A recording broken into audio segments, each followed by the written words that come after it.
welcome to the press conference with Caroline Garcia. I'll ask the first question in English and then we'll move to...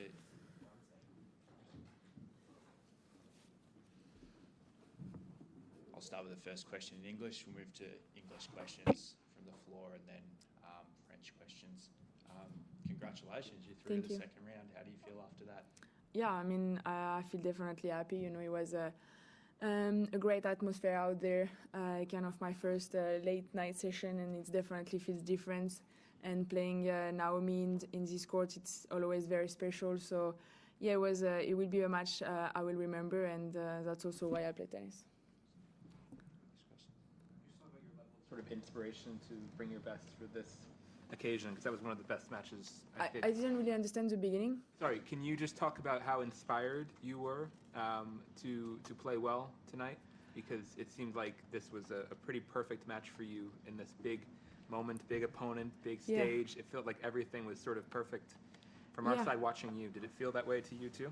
Yeah, I mean, you should have seen me at 4 p.m. today. I was going great. You know, it's you never know what can happen when you step on court. You always try to be as prepared as you can and just tell yourself, you know, you have to. Yeah, we really worked on the fact that I had to have confidence in myself. I know I was prepared. I did good practice. I did some good tournaments, and I just had to go out there, try to be as calm as possible, play my game.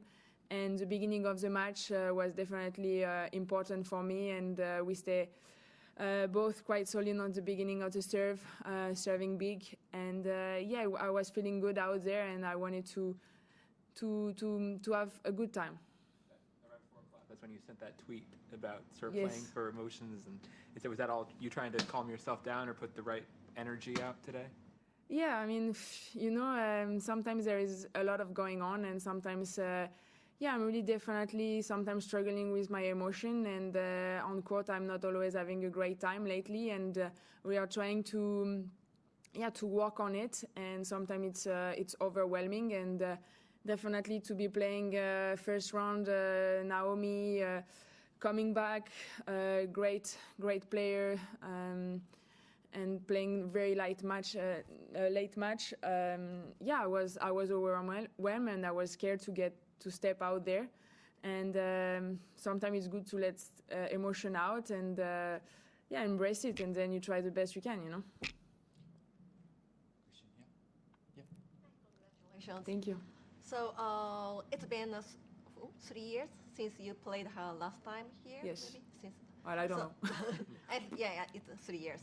So it might be tough to compare, but did you see any differences in her compared to the previous time you played? I mean, honestly, I barely remember the match from last time. I know a couple of journalists asked me, and I barely have some memories from it.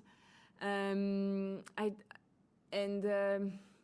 mean, for someone who have been out for 15 months and giving birth 6 months ago, it's quite impressive, and I think if she come back and play tournament, that means she feels ready and she's motivated to go get some big title again. Her ball is heavy, serve is heavy, forehand is heavy, and come fast. You have to be really ready, and yeah, I mean, it's great to see her back. You know, she brings so much to tennis in the last couple of years, and she had some struggle, and now she feels ready to come back, and it's great. I hope it goes well for her. For this match, I mean, of course, she has, you know, Naomi has been playing many matches before, but maybe it's very different story this time. So how did you prepare? How did you try to analyze her play? My coach watched the 2 matches she played in Brisbane, and yeah, it was important also to be focused on the match of today. And we know in tennis every match is very different from one to another, from 1 week to another.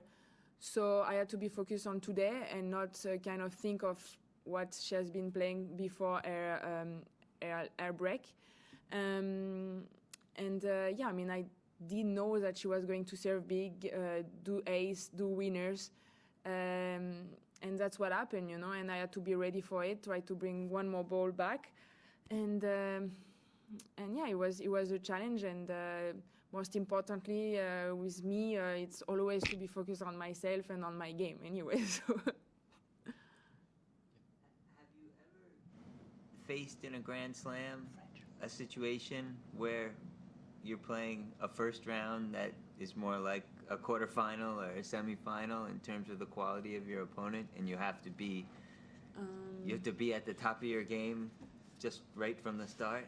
Yeah, I mean, maybe, I don't know. I don't remember every match. But yeah, lately for sure it was my kind of biggest first round in the last couple of years, I guess.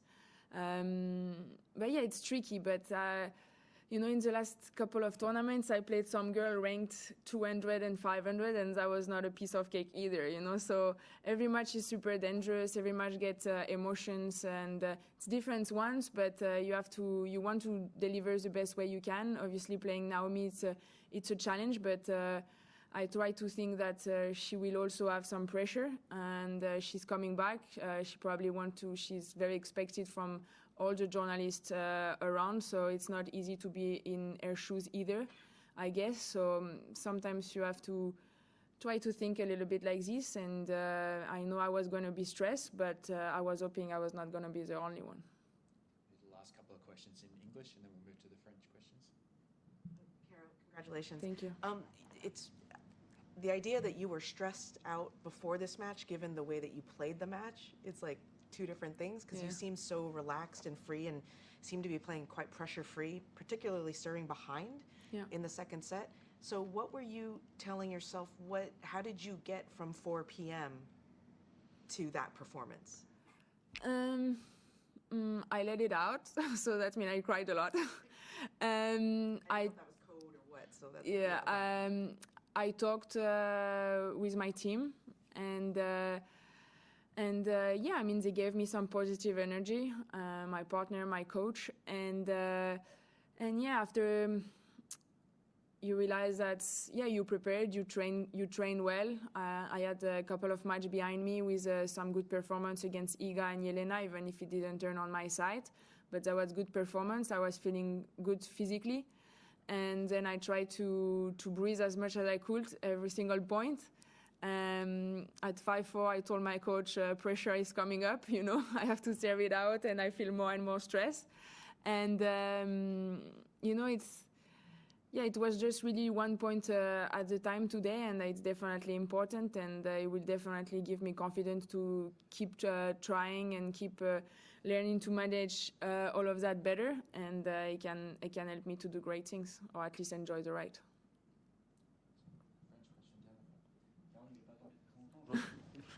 Parle de ta qualité de service qui a été déterminante aujourd'hui. Tu as eu une balle de break à affronter. Il y a eu le jeu de 4-3 qui a été un peu tendu au premier. Et tu t'en sors super bien avec un S pour finir. Est-ce que tu te souviens d'avoir fait des matchs aussi complets au service, aussi propres quand même? J'en ai fait quand même quelques-uns au service. Cette année, peut-être pas autant, même s'il y a eu des sets où j'ai quand même vraiment bien servi contre Paolini, Kerber, deuxième, troisième, Iga, premier set. Mais ouais, en 2022, je servais quand même plutôt bien sur la deuxième partie de saison. Et forcément, c'est quelque chose qui m'aide vachement dans ma stabilité, dans ma sérénité. Ça veut pas dire que je vais faire un ace ou un service gagnant à chaque fois. Des fois, plus je le cherche, moins je le fais. Et à 4-3 et 5-4, je passais plus une première. Alors qu'au début du premier set, c'était vraiment impeccable. Donc c'est une bonne leçon pour moi aussi. Il faut vraiment que j'arrive à rester relâché là-dessus. Je sais que je peux le faire, mais il ne faut pas que je cherche trop, parce qu'à ce moment-là, ça ne marche plus trop. Mais forcément, pour moi, c'est un point positif, c'est un avantage. Et les autres, elles savent que elles vont peut-être pas avoir beaucoup d'opportunités. Et du coup, sur tes jeux de retour, tu étais beaucoup plus sereine, j'imagine, pour essayer de la contrer? Je dirais pas spécialement sereine, dans le sens où je savais que j'allais garder mon service à chaque fois, parce que c'est une joueuse qui te met quand même beaucoup de pression. Et tu sais qu'il y a un moment ou un autre, tu peux te prendre 2 retours gagnants en ayant très bien servi. Et donc j'essayais d'être solide, de la faire jouer le maximum, mais aussi d'essayer d'aller chercher quelques opportunités, lui mettre un peu de pression sur quelques deuxièmes balles. Et ça joue à ça, ça joue vraiment à pas grand-chose au final, entre le fait que tu la break, que je la break dans le premier, et au deuxième set, on va jusqu'au tie-break, donc ça joue vraiment à quelques points par-ci par-là.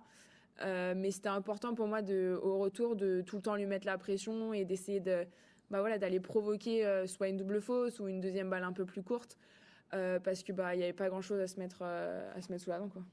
Petite question sur après je te laisse. T'as dit en sortant du cours à Bertrand qu'à 3-2 t'avais la raquette qui tremblait, donc t'avais ouais, tu sentais chaque point était super important. Je savais que j'avais fait le mini break, mais bon, ça ne veut pas dire grand chose non plus. Et ouais, je voulais continuer à être devant au score. Mon service, j'avais pas super bien servi. Les derniers jeux, je passais pas beaucoup de premières balles. Donc forcément, j'étais un peu tendue. J'essayais de bien me poser, etc. Et ouais, j'ai fait deux super points au service. Et forcément, ça calme et ça donne confiance, quoi. Magdalena Flèche, okay. Prochain tour. J'étais pas sûre que c'était elle, donc non. Ouais, je l'ai jamais joué, je crois, si je me trompe pas. Et je la connais pas beaucoup.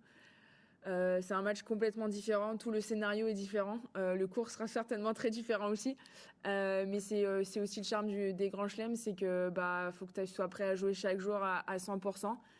Parce que toutes les joueuses sont difficiles et toutes les joueuses c'est un vrai challenge. La meilleure entrée possible dans un grand chelem? L'avenir nous le dira. Merci. That concludes the press conference. Thank you. Thank you.